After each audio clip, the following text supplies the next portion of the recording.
భారీ వరదలకు మేడిగడ్డ బ్యారేజ్ మరింత డ్యామేజ్ అవుతుంది. 20వ పిల్లర్ ఇంకా సింక్ అవుతోంది. 20వ పీర్ అప్ స్ట్రీమ్ వైపు మరింతగా కుంగుతోంది. 21వ పిల్లర్లోనూ పగుళ్లు పెరగటం ఆందోళనకరంగా మారింది. మేడిగడ్డ బ్యారేజ్ కు ప్రస్తుతం 1,93,550 క్యూసెక్ల ఇన్ఫ్లో వస్తోంది. ఈ వరద మరింత పెరిగితే పిల్లర్లకు మరింత నష్టం జరిగే అవకాశం ఉంది. తాత్కాలిక మరమ్మతులు చేసినా ఫలితం కనిపించడం లేదు.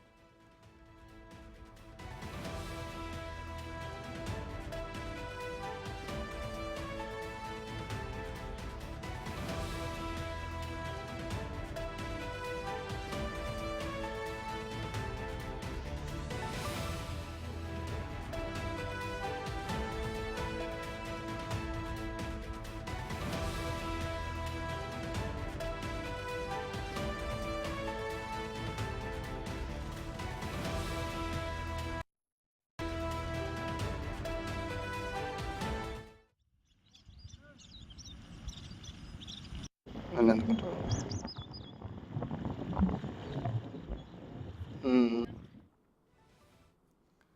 భారీ వరదలకు మేడిగడ్డ బ్యారేజ్ మరింతగా డ్యామేజ్ అవుతోంది. 20వ పిల్లర్ ఇంకా సింక్ అవుతోంది. 20వ పీర్ అప్ స్ట్రీమ్ వైపుగా మరింతగా కుంగుతోంది. 21వ పిల్లర్లోనూ పగుళ్లు పెరగటం ఆందోళనకరంగా మారింది. మేడిగడ్డ బ్యారేజ్ కు ప్రస్తుతం 1,93,550 క్యూసెక్ల ఇన్ఫ్లో వస్తోంది. ఈ వరద మరింత పెరిగితే పిల్లర్లకు మరింత నష్టం జరిగే అవకాశం ఉంది. తాత్కాలిక మరమ్మతులు చేసినా ఫలితం కనిపించడం లేదు.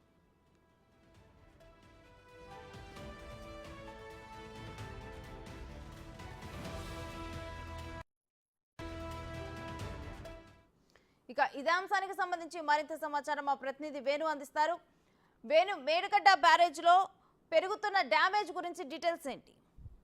రేణుశ్రీ, అంటే తాత్కాలిక మరమ్మతుల తర్వాత గత 15 రోజుల నుంచి కూడా 20 నుంచి 30,000 క్యూసెక్ల వరద నీరు వచ్చింది. అయితే అప్పటి వరకు కూడా ఎటువంటి డ్యామేజ్ కనిపించలేదు. కానీ నిన్నటి నుండి అనూహ్యంగా వరద పెరిగింది. ఎగువన వర్షాలు, అదేవిధంగా వారి ప్రస్తుతం మన దగ్గర ఉన్న వర్షాల కారణం కూడా దాదాపు 2 లక్షలకు సుమారుగా క్యూసెక్ల వరద రాత్రి నుంచి వస్తుంది. అయితే ఉదయం 20-21 పీర్ వద్ద రోడ్ కమ్ బ్రిడ్జ్ వైపు అప్ స్ట్రీమ్ వైపు గతంలో ఉన్న దానికంటే గ్యాప్ కంటే కూడా ప్రస్తుతం గ్యాప్ విపరీతంగా పెరిగింది. మరోవైపు అప్ స్ట్రీమ్ వైపు పగుళ్ల వద్ద సిమెంట్ తో పూర్తిగా దాన్ని కప్పివేశారు తాత్కాలిక మరమ్మతుల భాగం. కానీ అవి కూడా అక్కడ కూడా పగుళ్లు ఏర్పడుతున్నాయి. అంటే కింద బేస్మెంట్ మరింత కుంగడంతోనే ఆ పగుళ్లు మరింతగా పెరుగుతున్నట్లుగా తెలుస్తుంది. ఇక బేస్మెంట్ లో ఏం జరుగుతుందో తెలుసుకునే పరిస్థితి ప్రస్తుతం లేవు. ఎందుకంటే భారీగా వరద నీరు వెళ్తున్న కారణంగా అసలు కింద మరేమైనా గుంతలు మళ్ళీ ఏర్పడ్డాయా, లేకపోతే ఏమైనా క్యావిటీస్ కొత్తవి బయటపడ్డాయా అనేది కూడా ప్రస్తుతం తెలుసుకోవడానికి వీలు లేకుండా ఉంది. కాబట్టి వర్షాలు పూర్తిగా తగ్గిపోయి వరదలు అంతా కంప్లీట్ గా తగ్గిపోయే వరకు కూడా అధికారులు కూడా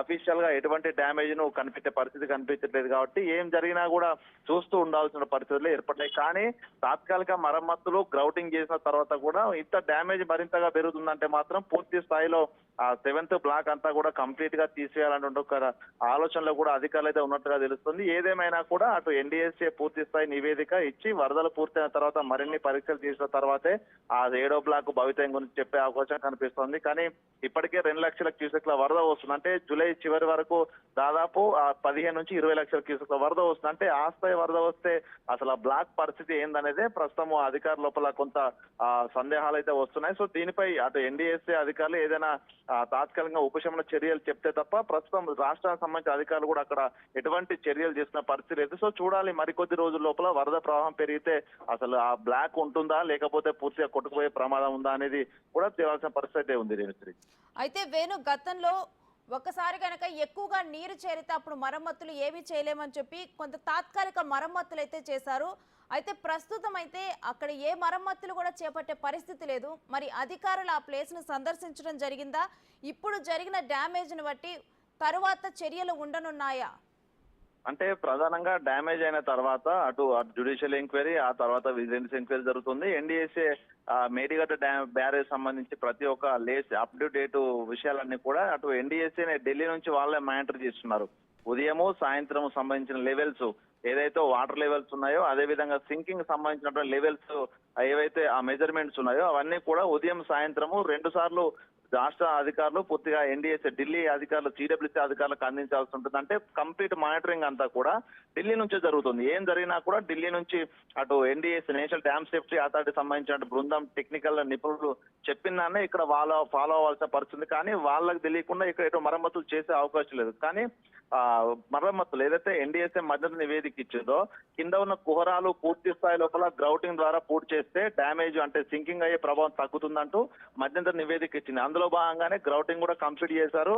అది అనుకున్న దానికంటే కూడా 15 రోజులు పూర్తిగా గ్రౌటింగ్, 4 రోజుల పాటు గ్రౌటింగ్ చేశారు. అయితే సింకింగ్ అనేది ఇక ఉండదని భావించుతూనే ఫ్రీ ఫ్లో పూర్తిగా గేట్లన్నీ ఎత్తారు. 21 గేట్ రాకపోవడంతో తొలగించి ఫ్రీ ఫ్లో వచ్చిన వరదను కూడా ఎంత వరద వస్తే అంత కిందికి వదులుతున్నారు. అట్లా అయితే అక్కడ వాటర్ స్టోర్ కాదు, డ్యామేజ్ పెరగదని భావించారు. కానీ అనూహ్యంగా 2 లక్షల క్యూసెక్ల వరద వస్తేనే ప్రస్తుతము సింకింగ్ ఎఫెక్ట్ మరికొంతగా జరిగినట్లు కూడా కొంత తెలుస్తుంది. అంటే ఇప్పుడు ఈ ఉన్నట్టుండి కూడా ఈ జిల్లా స్థాయి అధికారులు, రాష్ట్ర స్థాయి అధికారులు కావచ్చు, ఎన్డీఎస్ఏ ఏం చెప్పినా కూడా అక్కడ ఏం చేసే పరిస్థితి లేవు. వరదలు పూర్తిగా అంటే మరో 3 నెలలు సెప్టెంబర్ చివరి వరకు వరదలంతా కంప్లీట్ అయిన తర్వాత మరొకసారి పరీక్షలు జరిపినాకనే దానికి సంబంధించి మరమ్మతులు ఏం చేయాలనేది కూడా డిసైడ్ అయ్యే అవకాశం ఉంది. కాబట్టి అధికారులు అక్కడ సందర్శించినా కూడా మెజర్మెంట్సే సిడబ్ల్యూసీకి అటు ఎన్డీఎస్ఏ బృందానికి పంపించాల్సి ఉంటుంది. సో దీనిపై అయితే అక్కడ ఢిల్లీ నుంచి మానిటరింగ్ జరుగుతున్న నేపథ్యం లోపల ఒకవేళ దాన్ని మరమ్మతులు ఏమన్నా చేయాల్సి ఉంటుందా, లేకపోతే సెప్టెంబర్ చివరి వరకు అట్లాగే వేచి చూడాల్సిన పరిస్థితి అనేది అక్కడ నుంచి అధికారుల ఆలోచన బట్టే ప్రస్తుతం రాష్ట్రాలకు సంబంధించిన ఇరిగేషన్ అధికారులు మూవ్ అయ్యే పరిస్థితి ఉంది. కాబట్టి దానిపై ప్రస్తుతం మరమ్మతులు అయితే చేసే పరిస్థితి లేదు. రేణుశ్రీ, అయితే 21వ పిల్లర్ పరిస్థితి ప్రస్తుతం ఏ విధంగా ఉంది? అంటే 21వ పిల్లర్లో వాస్తవానికి పగుళ్ళు ఉన్నాయి. అయితే సింకింగ్ ప్రభావం తక్కువ ఉన్నప్పుడు కూడా కొంత పగుళ్ళు ఉండేది. కానీ ఆ పగుళ్ళ పరిమాణం ఇప్పుడు విస్తరిస్తూ ఉంది. దాంతో పాటుగా 20వ పీరు బాగా సింక్ అయిన అత్యధికంగా సింక్ అయిన పీరు 20వ పీరు. అయితే 20వ పీరు సింక్ అవ్వడం మరింత సింకింగ్ పెరుగుతుండడంతోనే 21 పిల్లర్ లోపల పగుళ్ళు కూడా వ్యాపిస్తున్నాయని కూడా ప్రస్తుతం అధికారులు అంచనా వేస్తున్నారు. అంటే ఆ సింకింగ్ ఎఫెక్ట్ అనేది దాని కింద ఉన్న భారీ కుహరాన్ని గ్రౌటింగ్ చేసి పూడ్చామని అధికారులు కూడా అనుకున్నారు. గ్రౌటింగ్ కూడా పూర్తి చేశారు. కానీ ఆ కుహరం అనేది ఇంకా భారీ స్థాయిలో విస్తరిస్తుంది కాబట్టి సింకింగ్ పెరుగుతుంది తెలుస్తుంది. అయితే ఈ పగుళ్ళన్నీ 21 పీరు వరకు పగుళ్ళు విస్తరించిన పీగులు ఆగుతాయో, లేకపోతే మరికొద్ది రోజుల్లో వచ్చేటువంటి 20-22 లక్షల క్యూసెక్ల వరద వస్తుంది. అంటే ఆ స్థాయి వరదను తట్టుకుని ఉంటుందా? పూర్తిగా పగుళ్ళు పెరిగితే ఇది కూడా అంటే 21 పీరు కూడా పూర్తిగా రెండుగా చీలే అవకాశం ఉంటుంది. అయితే దానిపై ప్రస్తుతం అధికారులు అయితే సౌండింగ్ ఎఫెక్ట్ సంబంధించిన సెన్సార్ లెక్కలు అయితే తీసుకున్నారు. కానీ దాన్ని ఏం జరుగుతుంది అనేది కూడా ప్రస్తుతం ఎవరు కూడా చెప్పే పరిస్థితి. ఎందుకంటే వరద పెరిగిన తర్వాత దానికి సంబంధించి డ్యామేజ్ పెరిగితే రిపోర్ట్ చేయాల్సిందే తప్ప దానికి సంబంధించి మరమ్మతు చేసే అవకాశం లేదు. కాబట్టి కొంత ఆ విషయంలోనే కొంత భయాందోళన అయితే అధికారులు ఉన్నట్టుగా తెలుస్తుంది. Renusri, thank you.